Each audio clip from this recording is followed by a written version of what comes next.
एक टर्म है sir SIP में स्टेप अप, इसके बारे में बताइए। ये जस्ट अराउंड 3 सालों पहले लॉन्च हुआ है। स्टेप अप इस जैसा शब्द ही बता रहा है, एक कदम ऊपर।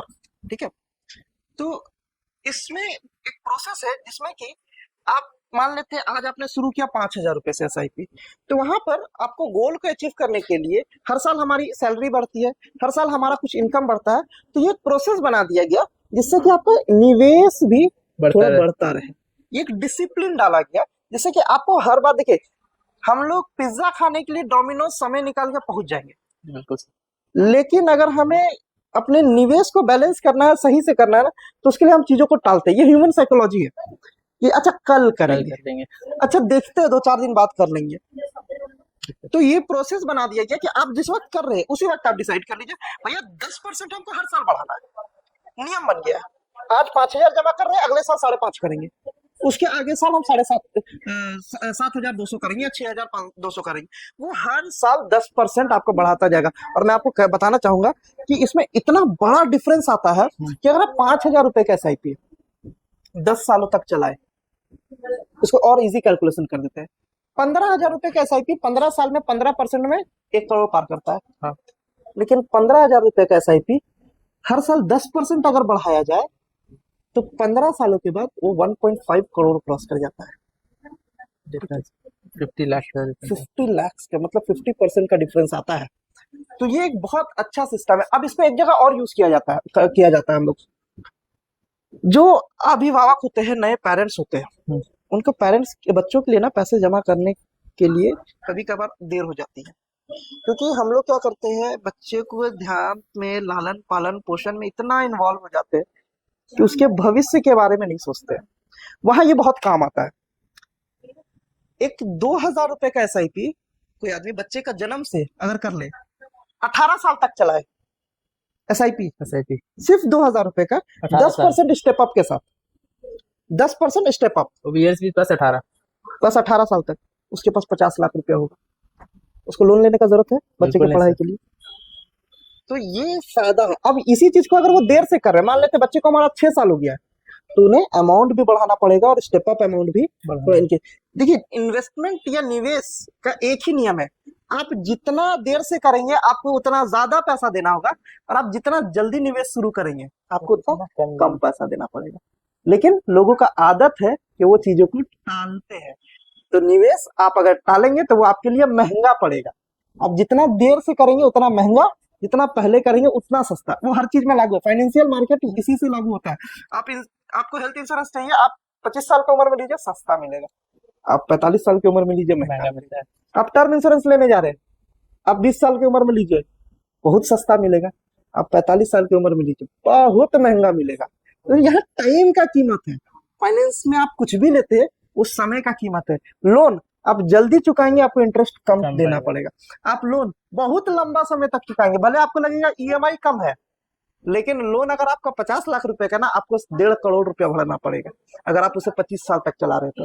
लेकिन वही 5 साल में अगर चुका दे रहे हैं तो आपको 50 लाख का लोन आपको 75 लाख में छूट जाएगा। तो टाइम वैल्यू है फाइनेंशियल मार्केट में। टाइम अगर आप लोग अपने टाइमिंग को नहीं समझा तो आपको नुकसान होगा। जी सर बहुत सारे कस्टमर्स ऐसे होते हैं, उनको ऐसा लगता है अगर इसमें पैसा लगाते हैं तो ये स्टॉक मार्केट पे लगता है।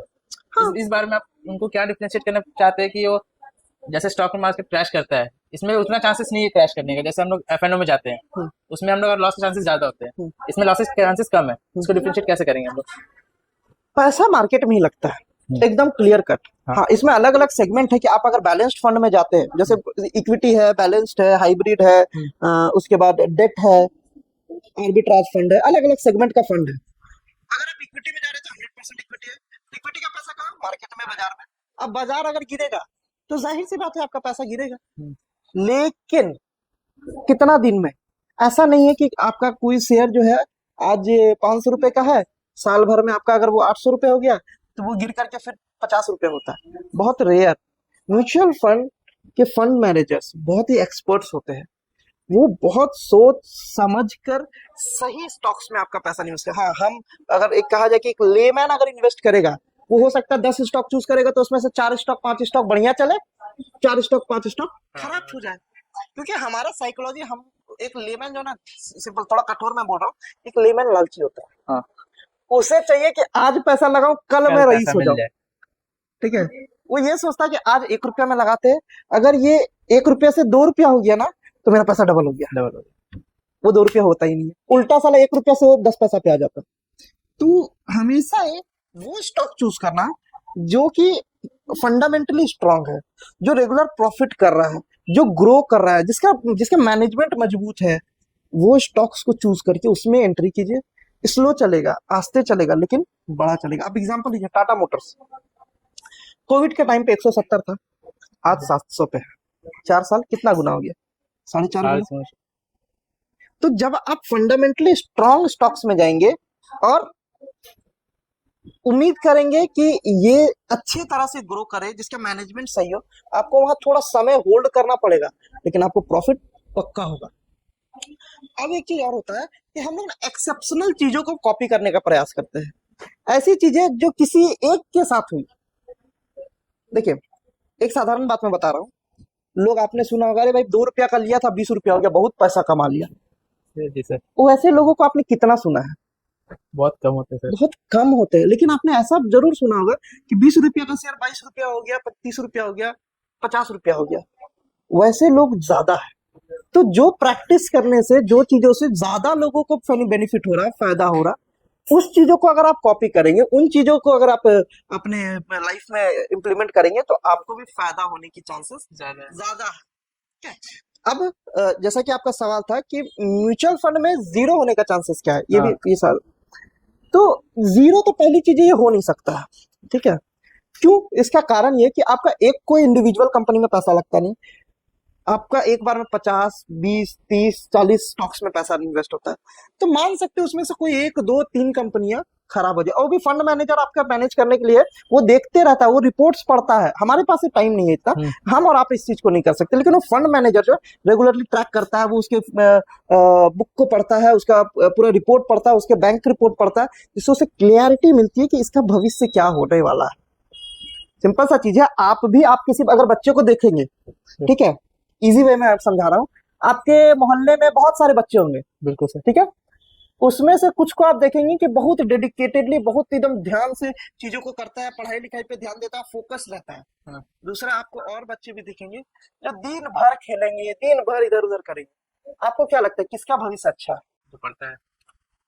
उसी तरह से जब एक फंड मैनेजर एक ऑर्गेनाइजेशन को स्टडी करता है, वो देखता है ये कर क्या रहा है, इसका आगे का प्लानिंग क्या है, ये फ्यूचर के लिए क्या सोच रहा है। जब उसको उसका रोड मैप दिखता है तो उसको क्लियरिटी मिलती है। आज ये कंपनी अगर 100 रुपया प्रॉफिट कमा रही है, तो कल ये 1000 रुपये भी कमाएगी। अब उसमें डिफरेंशिएशन हो सकता है, क्योंकि देखिए हम लोग टेम्पोररी वर्ल्ड में जी रहे हैं, हम आप किसी का कोई ठिकाना नहीं। ऑर्गेनाइजेशनल स्ट्रक्चर में भी जो लोग होते हैं, हो सकता है कभी वो कोई छोड़ के चले जाए, तो वहां कंपनी को नुकसान हो सकता है, लेकिन टेम्पोररी है। अगर उसका लीडरशिप अच्छा है, ऑर्गेनाइजेशनल स्ट्रक्चर बढ़िया है, तो वो कंपनी प्रॉफिट देगी। ये हमारे आपके लिए कठिन हो सकता है, लेकिन फंड मैनेजर जो निवेश करते हैं, उस चीज को स्टडी करते हैं, तब जाके 15, 20, 25 कंपनियों में वो निवेश करते हैं। तो ऐसा हो सकता है 1-2 कंपनी बंद हो जाए, लेकिन आपका मैक्स टू मैक्स आपका 70 to 80% कंपनी आपको प्रॉफिट दे करके जाएगी। और इसलिए ये सबसे एक इंपॉर्टेंट कारण है, जिसके कारण आप ये नहीं कह सकते कि म्यूचुअल फंड्स में पैसा कभी भी जीरो होगा। और अब ना आज तक आपको किसी ने बोला होगा कि म्यूचुअल फंड्स में जीरो हो गया। हाँ, स्टॉक्स में हो सकता है, लोग कंफ्यूज हो जाते हैं। म्यूचुअल फंड, अरे वो शेयर बाजार में पैसा लगता है, अरे उससे फलाना से सुने थे शेयर बाजार में ना पैसा जीरो हो गया।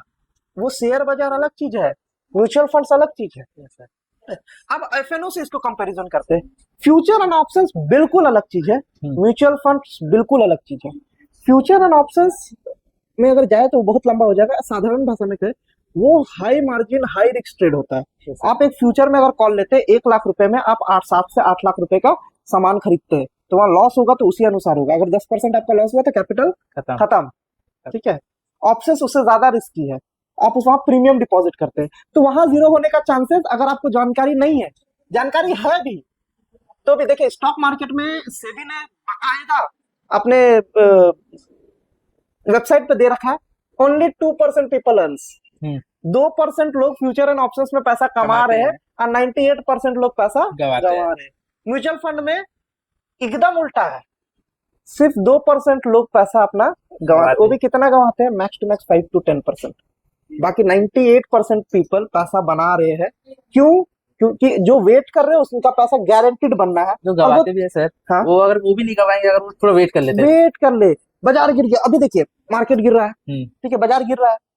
अब बहुत सारे लोग ना पान दुकान में खड़ा होकर के ज्ञान दे रहे हैं, ठीक है, कि भैया शेयर बाजार तो गिर गया, इधर ऐसा हो गया, वैसा हो गया, डूब जाएगा पैसा, खत्म हो जाएगा पैसा, जीरो हो जाएगा जीरो पैसा। हो जाए। भाई सिंपल सा चीज है, वो अगर आपको अगर पेट में दर्द है, आप डॉक्टर के पास ना जा करके आप इधर उधर ज्ञान लीजिएगा ना, तो आपका पेट दर्द बढ़ेगा, बढ़ेगा। ठीक है। तो आप उससे बेहतर है जो आपको एडवाइस दिया, जो फाइनेंशियल एडवाइस, जो उसका नॉलेज रखे, उनसे जाके पूछना चाहिए। आज के समय में ना फाइनेंशियल एडवाइस देने के लिए हर कोई खड़ा है, चाचा मामा फूफा काका सब है। पैसा मांग दीजिए उससे, तब पता चलेगा कि आपको उसके पास कितना नॉलेज है। जिसने पैसा बनाया है, जो पैसा बना रहा है, अगर फाइनेंशियल नॉलेज चाहिए तो उनसे लेना चाहिए, कि तब आपको सही राय मिलेगा और सही ग्रोथ मिल पाएगा।